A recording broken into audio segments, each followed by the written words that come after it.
This is Things Police See, First-Hand Accounts, with your host, Steve Gould. Hey guys, welcome to the podcast that interviews active and retired police officers about their most intense, bizarre, and sometimes humorous moments on the job. I am Steve Gould. Welcome. Thank you for joining us. This is episode number 67. In this episode, I'm going to chat with Logan McKinney. Logan was a military police officer. He was a police officer, state of Arizona.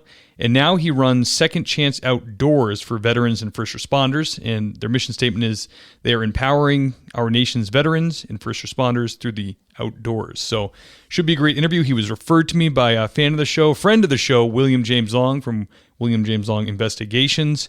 Seems like he's got a lot of stuff going on. I hear he's got some great stories, so I can't wait to get to it. I am in the throes of moving back to Massachusetts with my family of 5. So our house is in complete disarray. This is probably the last interview I'll do. You'll hear this weeks from now. I'm still going to release the episodes every other week. And it's been crazy. I'm going back to Mass. We're happy to do it. Our house sold here, and we're trying to purchase a house there when we get back. And we'll be staying with my parents over the holidays. So we're excited for that. And without further ado, let's get Logan McKinney on the line.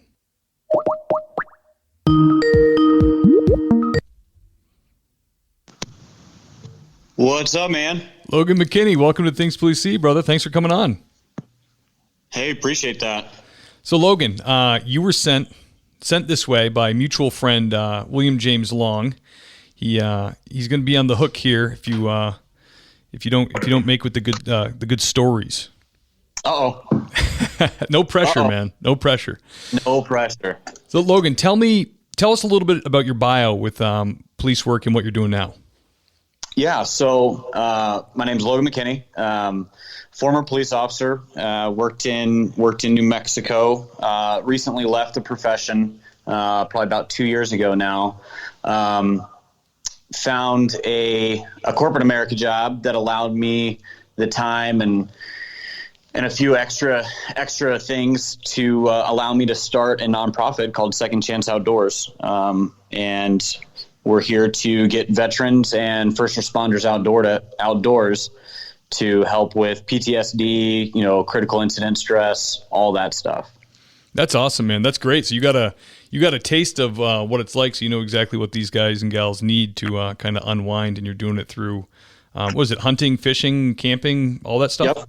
Let's go. Any of it. Anything that will help get our guys and gals outside to get their mind, in the right spot. I love it, man. It's nothing like being in nature to have a good reset. That's great. Exactly.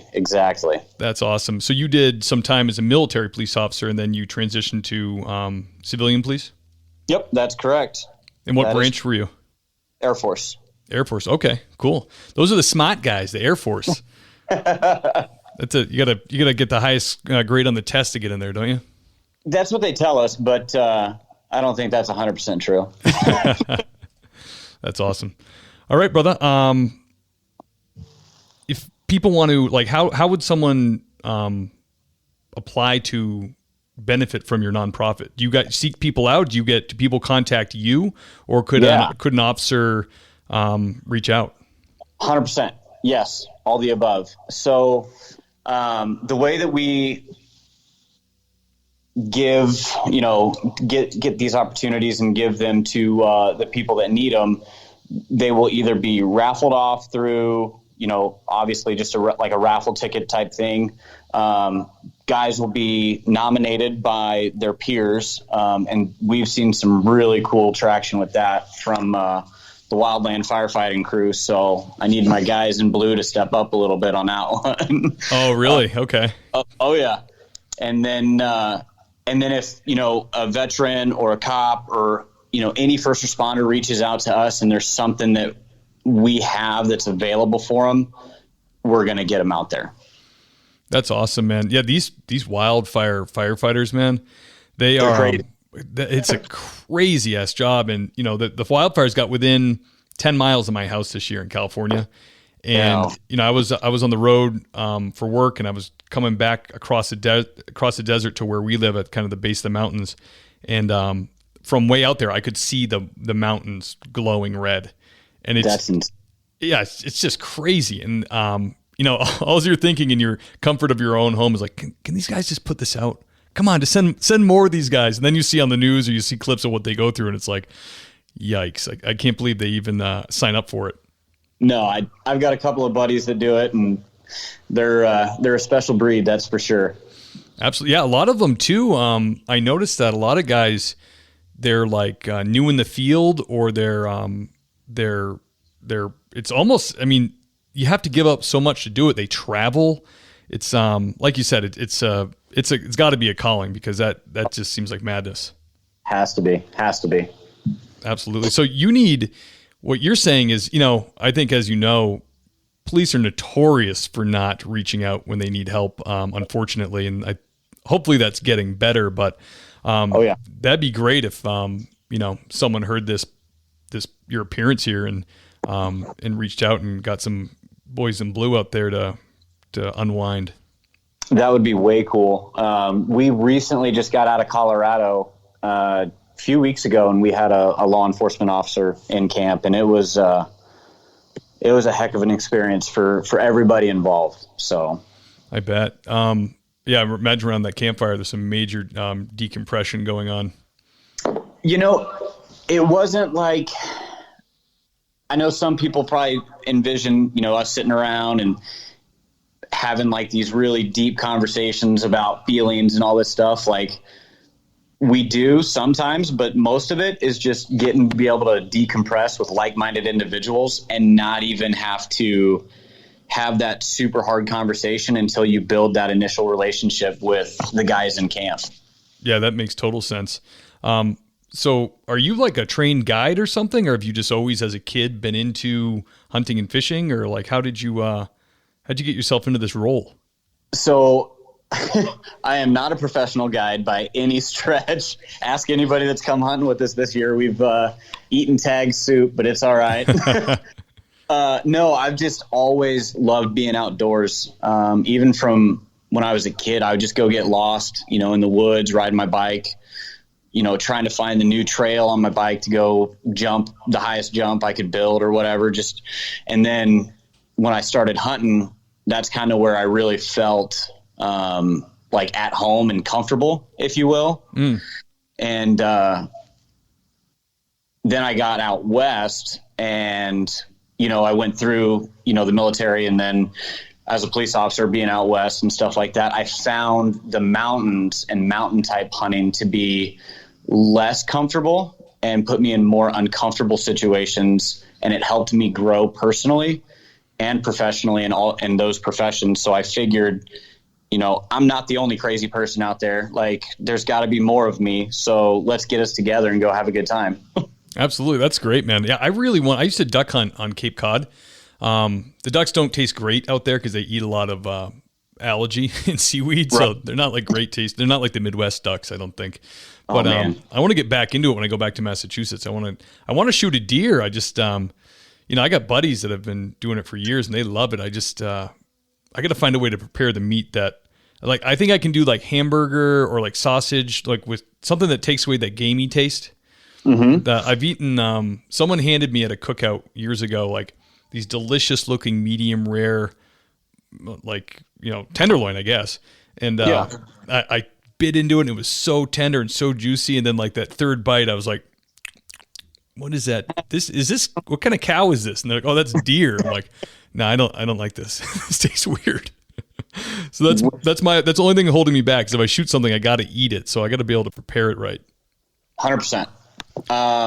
When we get off when we get off the phone here, I'll shoot you a message. I got an idea. Awesome. Love it. Awesome. Yeah, man, you're right. You're so right about the outdoors and the mountains, and kind of a story that kind of relates to that is kind of involves accomplishment and being on your own out there. We live at the base of the mountains. I took one of our four-wheelers way out. I mean, there's trails in Southern California where I'm like over in San Bernardino County, you can drive in the mountains to like Pasadena. Like they're just Awesome. They just go on forever. So I'd go out riding with the kids and the wife a lot and see a lot of things I wanted to try, but you got the kids with you, so you're not going to do it. So I decided to go out by myself. I got way out there, man. And I climbed this one thing in 4-wheel drive on the and I'm like a novice rider. And I got up it, and the views were amazing. It was incredible. And then, trying to get home, like trying to get down that thing, I almost broke my neck, man. All the wheels weren't touching at the same time. I was like thinking, I'm out here by myself. What the hell have I done? There's not a soul in sight. I'm going to flip this thing and break my legs. Anyways, I made it home. If it goes bad, it's going to go way bad. Yeah, exactly. I'm such an idiot. But, you overcome, you persevere, you get through it. And then it felt great. I felt like, you feel like a man, I feel like I sit behind a desk a lot. I do a lot of investigations in cities and stuff for insurance. And, you kind of reconnects you with your roots. Right. Absolutely. You get back to that primal need that all of us have, not just men, but women have that too. And just getting back to that kind of like what we were talking about earlier, just resets everything. Totally. Yeah. You get that little trickle of adrenaline and you're like, oh, that's so I don't die. Yep, exactly. That's so I make it through this. That's awesome, man. I love what you're doing. I'm so happy that Williams connected us because it's such a cool thing. So before I ask you some questions, where can people check you out? I know you got a Facebook page, Second Chance Outdoors, and what's the web address? secondchanceoutdoors.net. And I just put it back up. So I'm still working through a few things because I am not a website guru. Got it. Yeah. But we're on there, and we're also on Instagram at Second Chance Outdoors. Okay, awesome. And I'll link that in the show notes, and so people can find you. Absolutely. Perfect. All right, Logan, let me ask you. So you were in New Mexico. In the intro I said Arizona, but I was obviously wrong. So you're New Mexico, and you were a city cop there, a county cop. What were you doing? Yep, I did. I worked for a sheriff's office there, and I also worked for a municipality. Okay, so you got a little taste of both. A little bit. That's great. So can you tell us, out of academy, you're on the road, you're field trained. What was the first call you would consider hot that kind of got your blood going and made you go, geez, this stuff's real? Oh, man. So in New Mexico, due to my military police time, I got to come on as a lateral. I didn't do a full academy. Did like in-service, high liability stuff, all that, and hit the street with an FTO. The first one that was like, oh shit, this is real, was an armed subject call. A deputy was already on scene, called out that he needed additional units like yesterday. So we go screaming up there, and we get there, and everybody's got, item out, whether it's a taser or their sidearm or whatever, right, due to what the subject is doing at this time. And he's threatening to stab one of our deputies, and he's holding a knife, and we've got a good standoff, so everything's all right. But at that minute, I was like, oh, we're in it now. Yeah. Luckily it got a little crazy, but everybody went home safe. The suspect was eventually arrested, but he was okay. Right. Yeah, that's definitely where the rubber meets the road when you're new and you get a hot call and you have to, you came from the military, so maybe a little bit easier transition, but you have to act accordingly with that coursing through your body, that amount of Correct. That dump. It can be, all different things happen. People's legs get jumpy when in the car. You're trying to talk in the radio and you can hear your heartbeat in your throat. So that's yeah. I remember. Here you go. Just coming off FTO, working the street, and I see this car and they're screaming. And our pursuit policy was pretty restrictive, but before I engaged in the pursuit, the guy started passing people on the shoulder, nearly causing multiple vehicle accidents. So I tried to stop him, and off we go. and I get on the radio. I try to say what's happening, and my sergeant gets on the radio, asking what you had before this, asking all the questions that the sergeant has to ask, right? Right. I was able to answer him, articulate it, and, within policy and within reason. And he goes, 10-4, give him 33, he's in pursuit. And I'm like, oh, boy. And I'm trying to, think where I'm at and, for your first car chase. Whoa. Yeah, that's a hard thing, especially knowing where you're at. It's a simple thing, but so many times, in field training, though, the field trainer might tell you, okay, I'm shot, where are we? And you're like, right. I have no idea. What this dude did, he came to an intersection, flipped a Yui on me, and went off into, and the guys that are going to listen to this that I used to work with, he went off onto one of those good old two-track roads that aren't county maintained. There aren't anything. They're just random four-wheeler tracks all throughout the county going to oil field sites. And I'm like, oh, yeah, I have no idea where I'm at. Wow. Did you catch him or did he get away? He put his truck through a giant dried up creek bed, and I wasn't willing to do that to my unit, so I buried it in the sand. Yeah, that's probably the right choice. I think your supervisor would agree with that choice. Oh, yeah.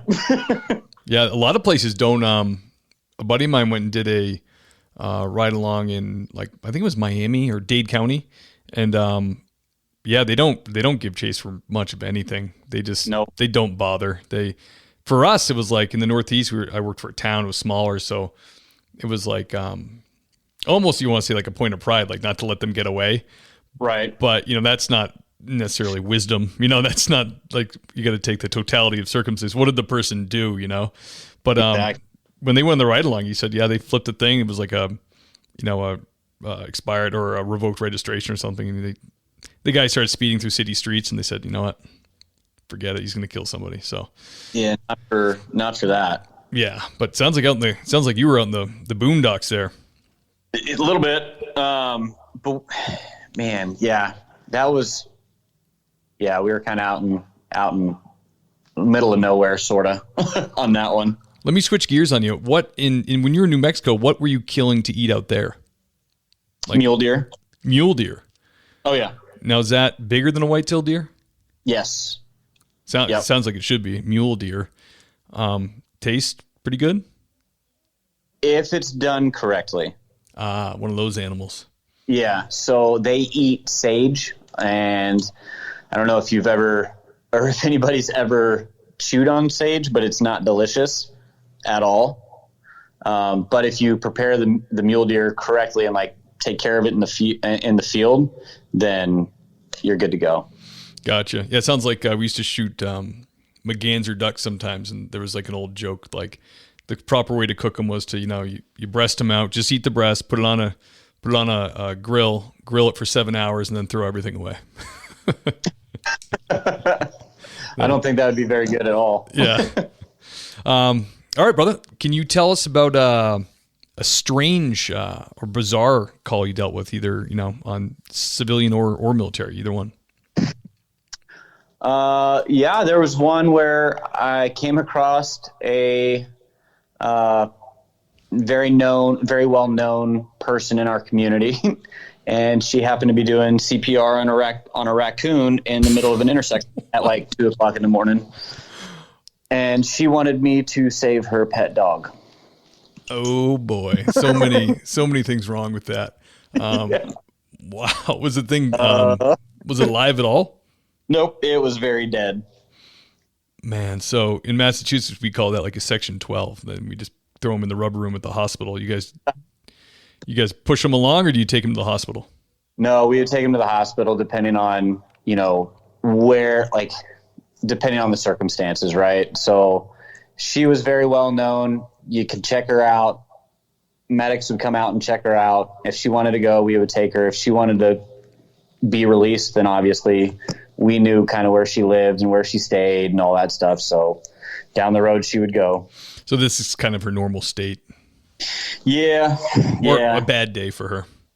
No, that was pretty normal for her. Yikes. Yeah. We'll sorry, go ahead. No, it was normal for her. We when we drove cross country to get here, and we're about to make the reverse trip back. When we went through New Mexico, it was beautiful. Like I think even at one point, I think we were driving through like ancient like volcano fields. They just looked like old volcanoes. My wife looked it up, and I think that's what it was, something like that.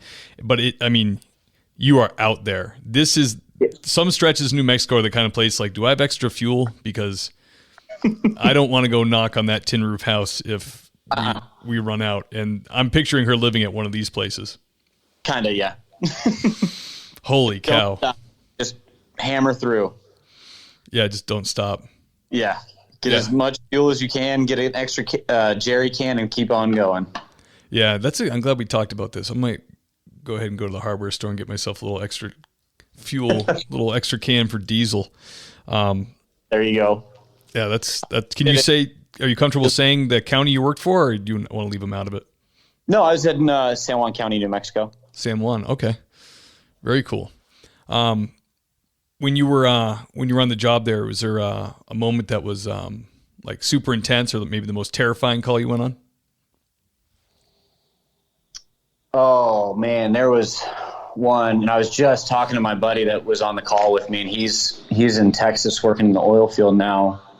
We went to I can't remember how it started. I think it started as like an abandoned 911 call or something like that. And this dude was walking around the neighborhood saying he wanted to be killed and, all that stuff, like just threatening suicide by cop right out the gate. And we're like, oh man. So we just we go into the area just to make sure that nobody else is injured. Right. And we don't look too hard for him because we don't want to push that confrontation.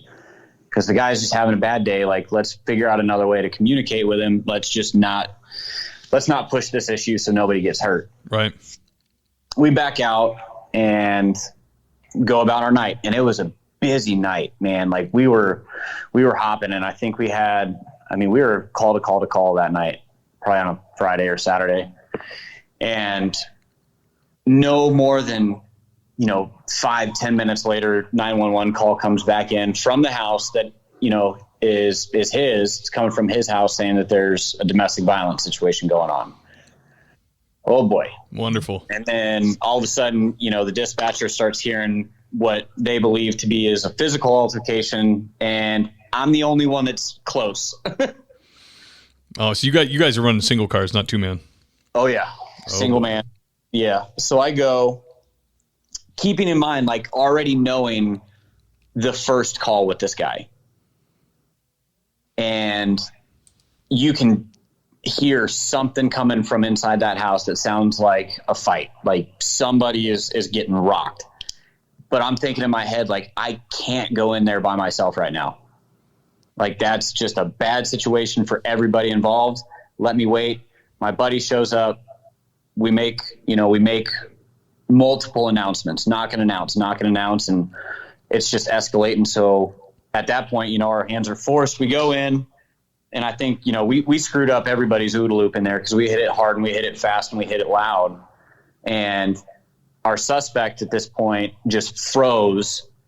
His hands were like on, not all the way up in the air, but kind of out to his sides, right? Like halfway up. Right.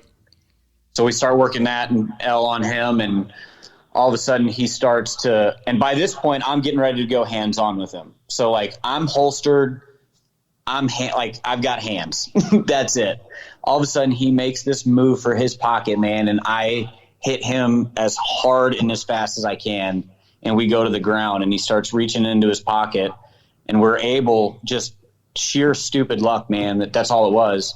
We were able to secure his hands, and the dude was reaching for a fake 1911. Oh man, that would have definitely been suicide by cop. Oh, man.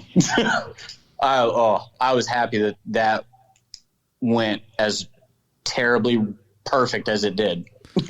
Whew. And who was in there with him? A girlfriend or wife or something? His wife. Oh wow, guy was married. Poor lady. Yeah, with kids. Oh man, I'm picturing like a mobile home in the desert or something. Kinda. Yeah, I was in a mobile home desert subdivision, if you will. Oh man. How big was this county, San Juan? I couldn't give you square mileage, but if we were running graveyards, we had run 4 deputies and a supervisor at minimum manning. Okay, and I know out west they'll cover a big area with that many guys.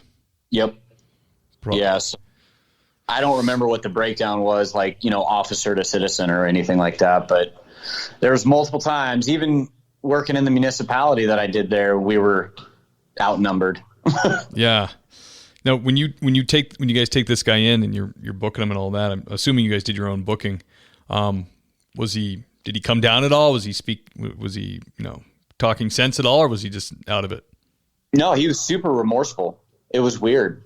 Like, as soon as we started everything was not violent and just started doing that real human interaction, the guy was, "Oh, I'm sorry, sir. Yes, sir. Hey, man, let me help you in the car. Oh, I appreciate that. Let me put your seatbelt on. Hey, thanks." Get him up to jail, causes no issues. Booking, no issues, nothing. Isn't that funny? It's like so many times in police work that happens. You get the guy that's super hot at the scene. You think he's going to be a handful all night. Totally chills out.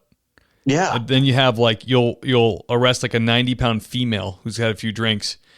And she is feisty. Yeah, she's like mule kicking you in the booking room. She's tying her blanket around her neck, trying to kill herself. You're like, "Yep, what?" And then you end up at the hospital all night with her, and you're like, "Man, this really went sideways. This is bizarre." It's funny. It's almost like that story, man.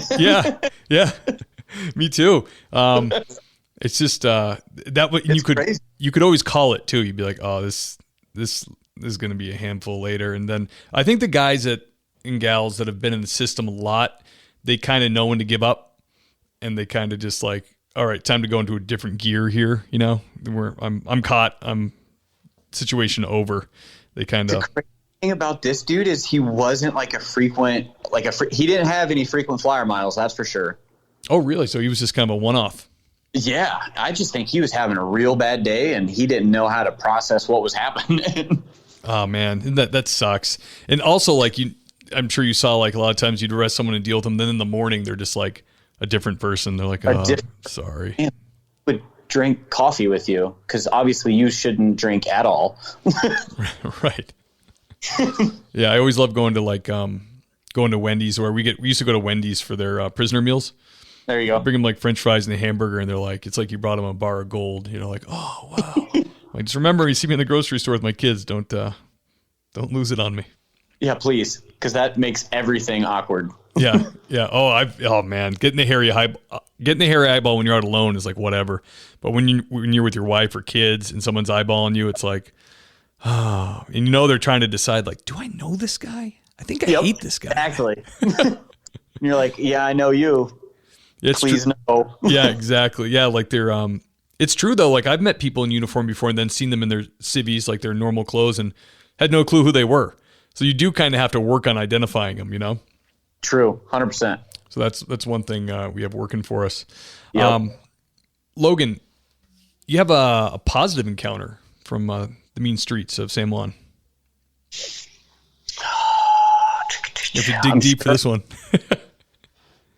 It's funny. I was talking with another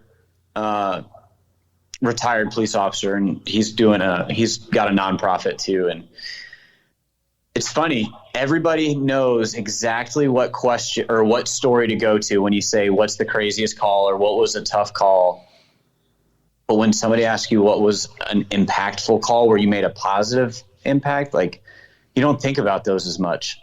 Yeah, it's true. And it's like no one ever sees the police in a positive light. There's no positive encounter, really, because you're like, people say, like, well, I pulled somebody over and gave him a break and we had a laugh. And it's like, you still pulled him over. He was still probably nerved out of his mind before he found out you weren't going to bust his ass. Yeah. It's kind of like, the reason why I meet people is because they're having the worst day of their life. Right. There was one, and it was a long time ago, and it just popped into my mind. We had another suicidal subject, and went out to him, and he was pretty serious about it. He had already taken a couple of steps and things like that, but at this point, he was armed with a knife. So we were doing this whole thing again, and I'm able to talk with him and communicate with him enough and connect with him enough to get him to drop the knife, put it down, all that good stuff, and communicate with me, and eventually get him the help that he needed. He later, unfortunately, he was in jail. I think he got hooked on like a misdemeanor warrant. This is months ago. And he looked at me, he's like, "Hey, you're the guy that saved my life." I'm like, what? And he told me the story. I'm like, "Oh shit, I remember you." And so, yeah, that was kind of a cool call for me. Oh, hell yeah. That's few and far between in police work. So when you can get them, you got to savor them. Even if he is in jail for a misdemeanor warrant, like, dude, you're welcome. You're back in jail. I know. I don't know what to say to you right now, but take care of your warrant, man. Yeah. I had a guy that was in my neighborhood doing door-to-door meat sales. Uh-huh. And, he had like a freezer in the back of his old beat-up Toyota truck that wasn't plugged in, and he was selling like filet mignons. I was like, yeah, no thanks. Perfect. Yeah, I'll take a dozen, please. So I see him 2 hours later, and now I'm on the job, and I arrest him because he has a warrant. And he was a nice guy. Like he ended up thanking us for being so kind with himself. Like that guy said, we didn't save his life, but that just popped in my head because it was a warrant. And he goes, "Oh, you're that guy that lived over on Allen Drive." You're like, "Oh boy." I'm like, "Oh, please no." I'm like, right now my wife and kids are home alone. This guy will probably get out. I'm like, "Oh, geez." Way before you get off work. Yeah. I'm like, I guess I'll just go sit in my driveway for this night. Right. That's where I'm working on paper. Yeah, exactly. So this is a question I ask sometimes. It's kind of interesting. Before you were a police officer, did you have any encounters with the police? Were you chased by cops in the woods drinking beers? Were you ever arrested? Ever get into altercations with the police? Anything like that? My first ticket I ever got as a kid, I was going 80 miles an hour in a 40-mile-an-hour zone. Ooh. What was it, like a $400 ticket? It was pretty expensive. Wow. And I knew that there was, like, in the town where I got the ticket, I was like, man, I can get on driver's diversion and get away with this one. My parents didn't let me at the time because I was a kid still living at home. So obviously they were informed of the situation, and they made me go in front of the judge and plead guilty and pay the entire fine. Oh man. And now when you did your background, did that come up at all, or was that so far gone? Didn't matter. It was so far gone at that point, but I put it on my application. Like, yeah, here's my speeding ticket. And I got another one in New Mexico, but that's not as impressive. Yeah. When I was a kid, I got chased by a local cop because I was riding my bike at the skate park, and it was against city code or ordinance. Holy crap. That's hardcore. Yeah. And so I see him pull into the parking lot. I'm like, oh, time to go. So we take off, me and my buddies, we little punk kids, man, just take off riding our bikes, thinking nobody's going to find us. And he was on a mission that day, man. He's like, not today, punk. And I turn around, and he is driving on this dirt bike path with his lights on. I'm like, oh, this is serious. Wow. I'm gonna pedal faster. Did you just eventually give up? Yeah, he kept coming. I'm like, all right, you win. And he did his interview, and he asked me who my other buddy was who got away. He asked me what his name was, and I told him, and he goes, what's his address? I'm like, man, I don't know. I don't write him letters. Yeah, right. Oh, that's awesome. Yeah, you can, some of these small towns, they take different things very seriously. Correct. He was probably told by the chief, I'm really sick of these bike riders. Do anything you can to destroy them. They're ruining our skate park. Like, wait a minute. All right. That's made for skateboards, not bicycles. Those are 2 wheels. Not 4. Like, yeah. All right, man. I guess I'll leave. That's awesome. Logan, do you have any sage advice you would give to people out there applying to police agencies or looking to get into law enforcement now? if you're looking to get into law enforcement now, and this could come off controversial and I don't want it to, but do not sacrifice your safety or anybody else's safety, including the suspects, on behalf of public opinion. Well said. The police world is ugly. I mean, what that job entails is extremely ugly at times, and it has to be in order for people to be safe. It's a noble profession. It's the best job in the world. I am fortunate and blessed to have had that experience, and I'm thankful that I'm where I'm at now so I can truly help police officers, the guys that I really care about, the guys and gals I care about. But if you're going to apply, go in with a big heart, but be ready to understand the world is not as rainbows and sunshine as everybody wants to believe. Yeah, that's a great point. I mean, it's like you feel like you can tell young people getting to it till you're blue in the face, and they won't get it until they do a couple months and get worn down, and they're like, whoa, this is not, like you said, not rainbows and puppy dogs or whatever. It's not, man. And it's an ugly job. Like, to be real, I mean, it's an ugly job, and we as a profession need to get better at helping each other out with that ugliness.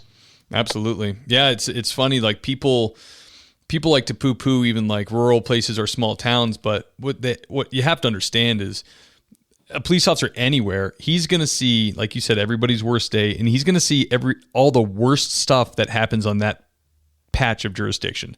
It doesn't matter if there's 1,000 people in that town. He's going to go to suicides. He's going to go to horrible domestics, child abuse, rapes. They're going to see all that.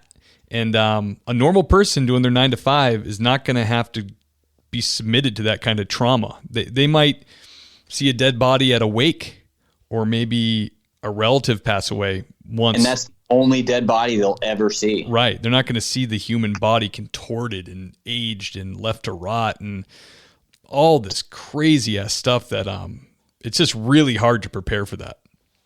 I saw a statistic the other day where it said, the normal, like you were saying, the average human or American, the 9 to 5ers, right, will experience 1 to 2 critical incidents in a lifetime. A police officer will experience something like 38 true critical incidents in a 20-year career. It's crazy. And your body's just dumping. You're just running on nitro through those. You're just hollowing out your arteries. Yep.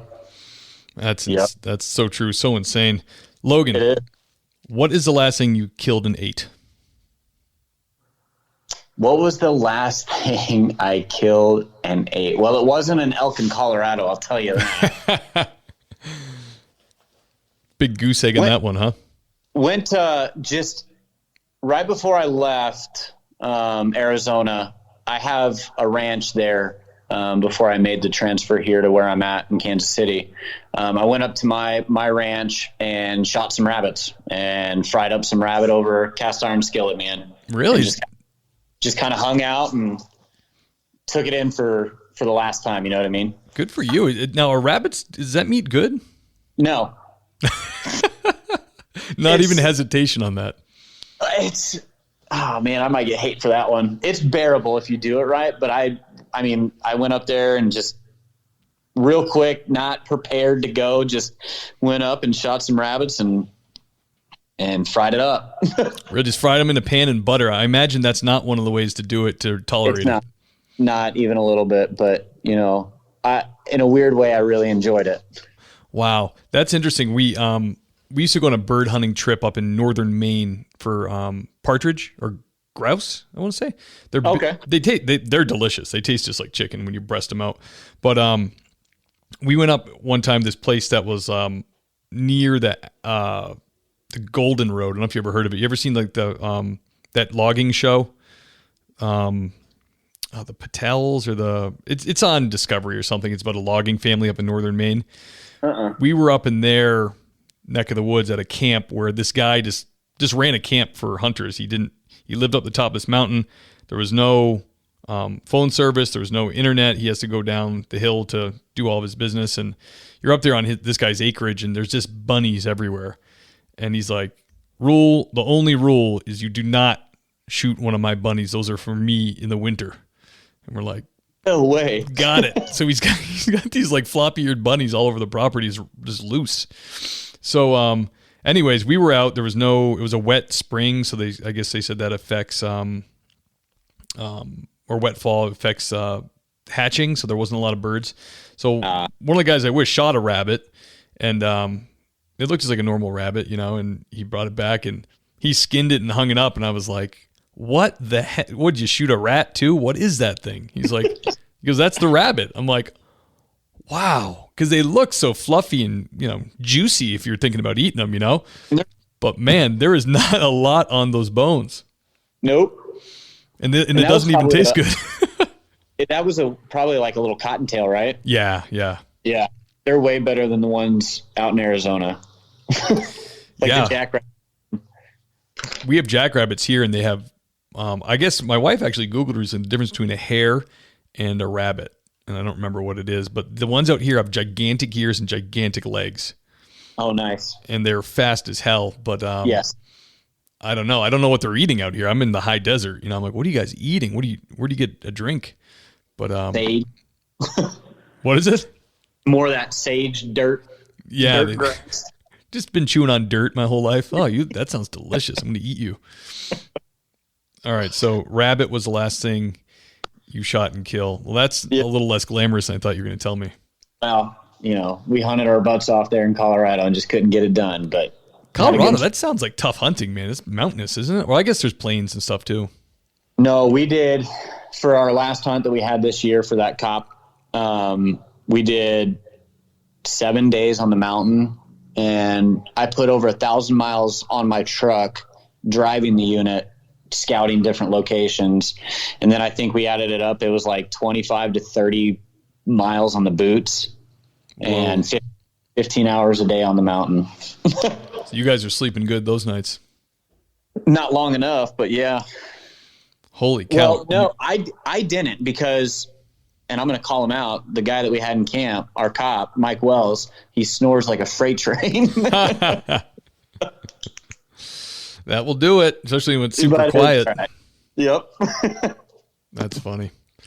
So what does it look like when someone applies? Do they get to pick where they're going to go, or do you have a place in mind? Is it only the Midwest, the West, or do you guys do all over the country? Do you do Canada? What's the deal?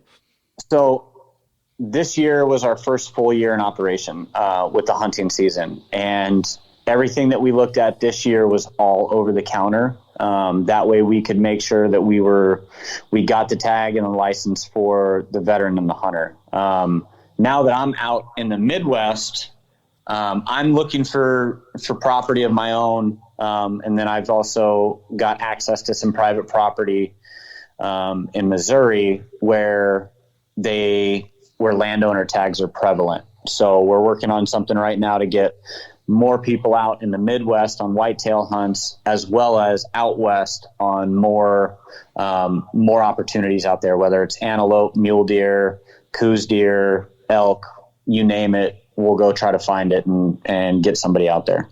So I imagine whitetail are probably a lot easier to bag in the Midwest than something more exotic like elk in Colorado.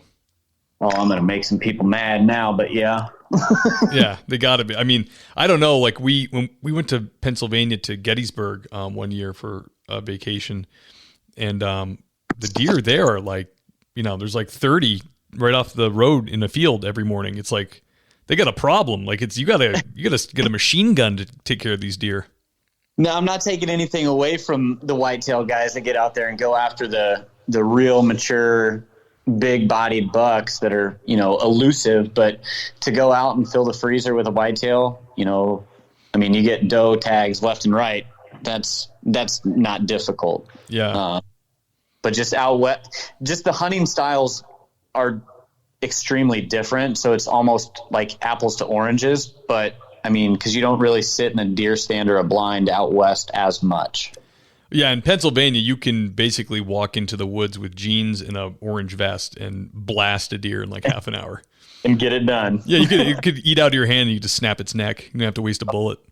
Those things are everywhere. Well, you're inspiring me, man. I want to blast something and eat it. Well, I'll reach out to you as soon as I'll shoot you a text. All right, yeah. Let me know. I got an idea. Cool. And my wife's into it too. We have a little bit of a homestead here. We're moving to the East Coast, but we have Nigerian dwarf goats. We have chickens. We have some guinea hens, and we want to expand that. I'd love to have a dairy cow. I think that would be cool. We need some pasture for that, but I like being self-sufficient. I'd like to be able to if I had to go into the woods and come out with dinner, you know what I mean? Be like a real man for once in my life. For sure. I get that because I think it's weird, man. Like a lot of cops think that way. I just want to be able to sustain on my own for a little while. Yeah. I just need a high-powered rifle. Got the AR. It's just another reason to buy a gun too. I'm like, honey, this AR is not for deer. What I need is a SOCOM 30-06. I don't see why you wouldn't need that. Right. These deer can be vicious. They can shoot back. Exactly. Well, that's awesome, man. I love what you're doing. It's so cool. And like you said, the best way to get a hold of you is through, what's your preferred contact? Through the website? Through the website, or just shoot me an email, Logan at secondchanceoutdoors.net, or the best social media platform to get a hold of me on is on Instagram. Okay. And if, maybe not people applying, but people who just want to support what you're doing, how can you, obviously you have to take donations. It's probably how you're funded, right? 100%. And also through like t-shirt sales of our merchandise and things like that. All that stuff is on hold right now as we rebuild the website and get established here in Missouri for some tax stuff. Oh, you're in God's country now, Missouri. Are you near the Ozarks? Nope, I'm in Kansas City, but I used to go to the Ozarks every year as a kid. That's amazing. It's so cool out here. The western part of the country is so awesome. Oh yeah, I like it for sure. Good for you, brother. Hey man, I really appreciate you coming on and slinging some stories. It was great. Oh yeah, man. I appreciate you reaching out. I know we were trying for a while to get this one locked down. Yeah, you're a busy man. You're out there doing it, man. You're out there killing stuff and eating it. Well, we're trying real hard. You're having a good time doing it anyways. There you go. That's what it's about. Awesome, brother. Hey, man, thanks for coming on. I'm going to run the bumpers and then hang on the line so we can chat. Okay. Hey, guys, I hope you enjoyed the podcast. If you love the show and you want to show some support, you can go to thingspolicec.com and click the donate button. We are 100% listener funded, so if you've been enjoying all the content we provide, we surely appreciate the support. All right, guys, we'll catch you next time.